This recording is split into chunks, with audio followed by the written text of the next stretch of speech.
मैं लेकर आया हूँ वेटिंग लिस्ट 2016 वरिष्ठ अध्यापक संबंधी सूचना। जैसा कि आप सभी को पता होगा कि 19 अप्रैल से लगातार, ध्यान रखना भाई, 19 अप्रैल से लगातार आंदोलन चल रहा है। इसमें आंदोलन चलने के बावजूद भी काफ़ी अनशन भी किया जा रहा है। आयोग भवन के सामने कई अभ्यर्थी वेटिंग लिस्ट को लेकर के अनशन पर बैठे हुए हैं। भूखे हड़ताल भी की गई। कुछ कैंडिडेटों के द्वारा तो कटोरा लेकर के भीख तक की मांगी गई, लेकिन सरकार ने किसी प्रकार की कोई सुनवाई नहीं की है।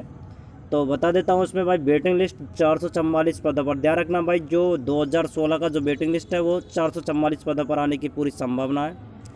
एक बात बता देता हूँ कि वेटिंग लिस्ट तो अवश्य आएगी, लेकिन इसमें टाइम लग सकता है। इसके अलावा वरिष्ठ अध्यापक 2016 वेटिंग लिस्ट को लेकर के सरकार अभ्यर्थियों के साथ धोखा कर रही है। ध्यान रखना भाई, 19 अप्रैल से लगातार चल रहा है आंदोलन और अनशन, लेकिन अब तक कोई सुनवाई नहीं हुई। ध्यान रखना भाई, बहुत ही इंपॉर्टेंट है।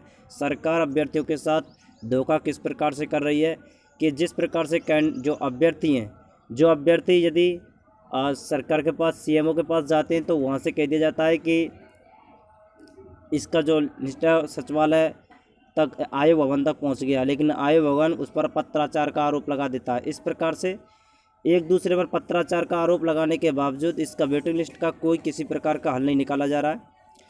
तो ध्यान रखना भाई, ये जो 2016 जो वेटिंग लिस्ट है वो 444 पदों पर है। और कुछ कैंडिडेटों का इसमें कमेंट भी था, सर कौन सी सब्जेक्ट का कितना कितना पद वेटिंग लिस्ट से संबंधित आएगा। तो मैं इसमें बता दूंगा कि भाई कौन से पद पे कितनी वेटिंग लिस्ट आएगी। इसके अलावा उपेंद्र यादव जी ने भी कल अपने लाइव में भी कहा था कि सरकार किस प्रकार से 2016 वाले कैंडिडेटों के साथ किस तरह का व्यवहार कर रही है। आप भी उसको एक बार सुन सकते हैं। लेकिन ये ध्यान रखना भाई, 444 पद आपके एकदम निश्चिंत हैं और 2016 वेटिंग लिस्ट अवश्य आएगी। आप किसी प्रकार की चिंता ना करें, क्योंकि कैंडिडेट जो हैं 19 अप्रैल से लगातार अनशन और सड़कों पर उतर चुके हैं। इसके अलावा तमाम उनके इस तरह के, जैसे कटोरा भीख लेकर के अधरंगे, इस तरह से कुछ उसमें वो उनके सामने पेशकश भी किया है, लेकिन सरकार किसी प्रकार से सुनवाई नहीं कर रही है और आयोग भवन के सामने लगातार आंदोलन भी किया है। तो बता देता हूँ, बाद से मुलाकात हो पाएगी। 2016 वाले वास्तव अनशन बैठे क्योंकि मुख्यमंत्री जी के द्वारा 2 नवंबर को आदेश हुए थे। बात ऐसी है कि सरकार अपने वादे पे कायम नहीं है। सरकार युवाओं के साथ धोखा कर रही है, क्योंकि धोखा लखनऊ समझौता हो, कई मांगे हैं, वो धोखा कर रही है। ये धोखा बर्दाश्त नहीं करेंगे। ये सारी चीजें मुख्यमंत्री जी के 10 तारीख के बाद मुलाकात करके बात रखो। नहीं मानते हैं तो फिर आर पार की लड़ाई लड़ेंगे। फिर तो राजस्थान में कांग्रेस मुक्त राजस्थान अभियान चलाएंगे, खुली पूरी सरकार से लड़ाई लड़ेंगे। फिर हम न डरने वाले न झुकने वाले, क्योंकि 2023 नजदीक है। हमने पहले ताल ठोक दी थी कि कह दिया था कि हमारे तो काम, आप हमें तो डुबाओगे लेकिन हम आपको डुबा देंगे। हम युवा है साथियों। इस तरह आपने देखा कि उपेंद्र यादव जी ने भी यही कहा था कि सरकार के अभ्यर्थियों के साथ धोखा कर रही है। इसके बावजूद भी उपेंद्र यादव ने यह भी कहा था कि 10 जून तक देखते हैं, उसके बाद फिर हम अभियान चलाएंगे और राजस्थान मुक्त बताया था, जैसा कि आपने सभी ने सुना होगा। तो इसका मतलब है कि वेटिंग लिस्ट तो अवश्य आएगी। सरकार इसमें देरी कर सकती है, और देरी ये क्यों करती है मैंने बता दिया होगा, एक दूसरे पर पत्राचार का आरोप लगा देती हैं। इसके अलावा वरिष्ठ अध्यापक 2016 के सभी विषयों के 444 पदों पर सूची जारी होने की पूरी वैसे संभावना है। ये ट्वीट भी किया गया था उनके द्वारा कि 444 पदों पर सूची जारी की गई।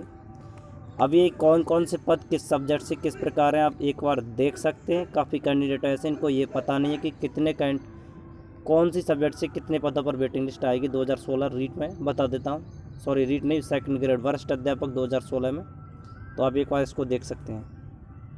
आप इसमें देख सकते हैं आरटीआई के अनुसार सेकंड ग्रेड भर्ती। ध्यान रखा होगा इसमें भाई 2016 के रिक्त पद देखा भाई, एसएसटी सामाजिक ज्ञान विज्ञापन पद थे 2219। कितना पद था? 2219। कार्य ग्रहण नहीं करने वाले थे 134। ध्यान रखना भाई, एसएसटी में 134, एसएसटी में 134 पदों पर वेटिंग आएगी। इसके अलावा हिंदी की बात करें भाई, सबसे ज़्यादा एसएसटी में ही है, 1875 पद था। इसमें कार्य करने वाले 82 अर्थात 82 हैं। तो ध्यान रखना भाई, इसमें 82 आएगा, तो हिंदी में 82, इसके अलावा एसएसटी में 134। दोनों में अच्छे रिक्त पद हैं। इसके अलावा और नेक्स्ट सब्जेक्टों में बता देता हूँ, एक बार देख सकते हैं आप। देख सकते हैं भाई इसमें संस्कृत, काफ़ी कैंडिडेटों का था कि सर संस्कृत में सब्जेक्ट में कितना वेटिंग लिस्ट आ सकता है। तो आप देख सकते हैं संस्कृत विज्ञापन पद था 3400 का सबसे ज़्यादा संस्कृत से था सेकंड ग्रेड में 2016 भर्ती। उसमें कार्य ग्रहण नहीं करने वाले अभ्यर्थी 142 था। ध्यान रखना भाई 142 काफ़ी था। SST में 134 अभी बताया था, हिंदी में 82 था। इसके अलावा इसमें देखें संस्कृत में तो 142 अर्थात 142। अब बात करें भाई अंग्रेजी में तो विज्ञापन पत्र 942 था। इसमें 67 कैंडिडेटों ने इसमें से जॉइन नहीं किया था, तो इसका 67 इसका अंग्रेजी का रहेगा। इसके अलावा गणित में 7 और विज्ञान में 8। ध्यान रखना भाई सबसे जो न्यूनतम रहेगा गणित में रहेगा, उसके अलावा विज्ञान में। ध्यान रखना भाई इस पर काफ़ी बहुत ही कम कैंडिडेटों को मौका मिलेगा। तो ध्यान रखना भाई टोटल 444 रिक्त पद हैं, अर्थात जिन पर 2016 की वेटिंग लिस्ट अवश्य आएगी। और हमारी पूरी कोशिश रहेगी जल्द से जल्द इसकी वेटिंग लिस्ट जारी करवाई जाए, क्योंकि 2016 के बाद फिर 2018 की वेटिंग लिस्ट को भी कंप्लीट करवाना है। उसी प्रकार से रीट भर्ती परीक्षा में भी काफ़ी ध्यान दिया जा रहा है, लेकिन क्या किया जाए कि वो जो फाइल है वो सचिवालय में अटक गई है, इसी वजह से चक्कर पड़ रहा नहीं अब तक। तो 2016 की वेटिंग लिस्ट आज जारी हो जाती। तो ध्यान रखना भाई 2016 वाली पता होगा आपको, काफ़ी कैंडिडेटों को मौका मिलेगा 2016 में भी। इसी प्रकार से उसमें भी 2018 वाली भी रीट भर्ती परीक्षा में भी। तो ध्यान रखना भाई, आपने इसको देखने के लिए समय दिया, सभी के लिए सदा धन्यवाद।